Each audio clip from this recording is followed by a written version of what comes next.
Sabahınız xeyir dostlar, günləriniz xoş geçsin. Deməli, uşaqda bir ensiklopediyada oxumuşdum ki, bizim o xalq arasında döyüşən güləşçilərimizin, pəhləvanlarımızın ən sevdiyi meyvələrdən biri əncir olub. Deməli, əncir onlara enerji verirmiş. Buna görə də güləşçilərimiz yarışa çıxmazdan əvvəl, pəhləvanlarımız tamaşalara çıxmazdan əvvəl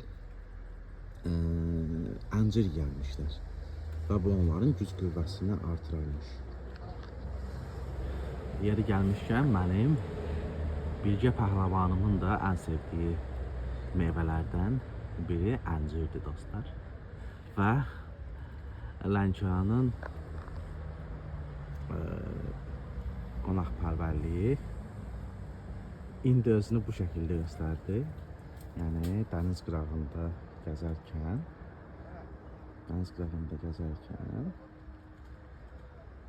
elə burada bol-bol əncir gətirmiş bir ağaca rast gəldim və bol-bol əncirdən təbii əncir, yəni bu meyvədən ləzzət aldım.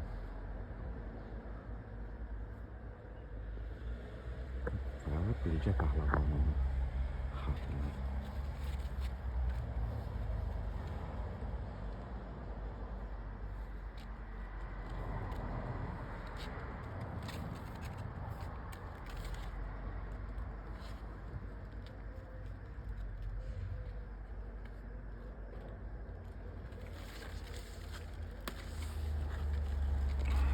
Sizə də nə yeyirsinizsə nuş olsun dostlar. Sağ olun.